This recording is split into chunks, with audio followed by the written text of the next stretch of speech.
This is Paul Turner, the Immigration Barrister at Imperium Chambers. If you've got an immigration problem or query, please get in touch with me and I'll do my best to help. And if you're just interested in immigration news, please subscribe to my channel and you'll be kept up to date with the latest changes.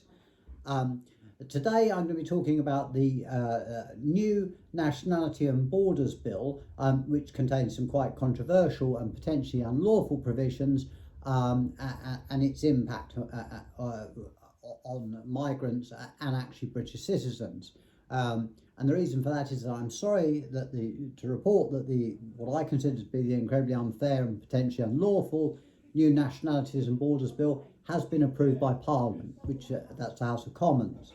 Just last week, the UK government managed to get this bill passed, despite attempts to have it amended, in the House of Commons. It will now go to the House of Lords to be approved and is likely to become law very soon, which is worrying to say the least. The bill has been very controversial. Essentially, it seeks to put into law a lot of what Priti Patel has been talking about, which ought to worry people, and will grant the government unprecedented new powers. So what is exactly in the bill? Well, there's actually quite a lot in the bill, but for this video, I've decided to highlight a few of the more disturbing aspects.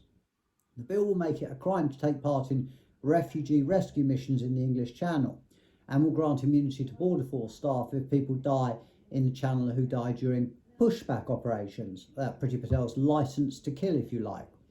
Asylum claims made by people in the United Kingdom without status, and you can't get a visa for asylum, could also become inadmissible, so their claims won't be considered. Asylum seekers could also face criminalisation and also face being sent to processing centres offshore, something which has attracted a lot of criticism. Whether this bill will make or break the Secretary of State remains to be seen, but it does seem to fly in the face of the United Kingdom's international obligations, as well as being incredibly harsh on those fleeing countries which have been ripped apart in some part due to Western adventurism. Another of the most controversial and shocking aspects of the bill is that it gives the Home Office the power to strip someone of their British citizenship without telling them. Under the new bill, the government will no longer need to inform people that they are planning to take their British citizenship off them if they do not have the person's contact details or it is not reasonably practical to do so. Vague terminology. Notice does not also need to be given if it is not in the public interest. What this means in practice is that somebody could go on holiday as British and then find that they've lost their nationality when they try and come back and be denied entry, it's thus splitting up families. The UK has long had the ability to strip people of their citizenship. In theory, the Home Office can only strip citizenship of someone who is a dual national, since it's not lawful or possible to make someone stateless. However, as we've seen in the Shamina Begum case a couple of years ago, the government doesn't seem to be bothered too much by this actual condition. This is the worrying thing about the whole affair. The government has shown that it is more than happy to strip British people of their nationality without being sure that they won't be stateless as a result. At the moment, the government has to inform people if it's planning to strip them of their citizenship. It's only fair, you might think. They're then invited to put forward arguments as to why their citizenship should not be revoked. In my experience, this has happened quite a lot with Kosovo and Albanians who came to the United Kingdom in the late 1990s. However, it could also happen where someone is suspected of being involved in criminality and or terrorism, such as in the case of Begum. That the UK government will now be able to strip someone of their nationality without telling them, let alone giving them the opportunity to defend it, is a shocking development. It is extremely concerning, and the language it used in the bill makes me particularly worried about what the Home Office might consider to be in the public interest, or when it will not reasonably be practical to tell someone when they are being stripped of their citizenship, i.e. if they're on holiday or if they've gone abroad for work.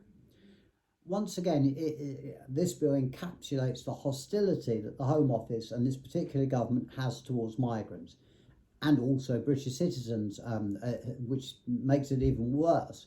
But particularly, it's targeted against asylum seekers. It seeks to criminalise them, it seeks to have them being put into offshore camps to have their cases processed, and worse still apparently gives the Border Force staff a licence to kill, in effect, that if they're reckless or they sink a rubber dinghy in the channel and 20 odd people drown, then they would be immune from prosecution. Whereas at the moment, under the law of the sea, if people are in distress, there's an obligation to rescue them. But it does seem to me that this bill, it not only is going to be exceptionally hostile towards migrants, it's also likely to lead to a lot of legal challenges.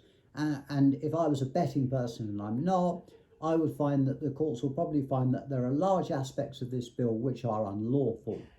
I'm sorry to report on the passing of this bill. It's been dragging along for a while. Attempts were made to make it softer, but they failed. So we will have to see actually when it comes into force.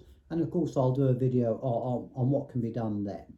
But in any event, thank you very much for watching this video. As I always say, please stay safe during the pandemic, especially with this new variant out there. And again, if you do have an immigration problem or a question, just get in touch with me and I'll do my best to help. Thank you again. This is Paul Turner, the Immigration Barrister at Imperium Chambers.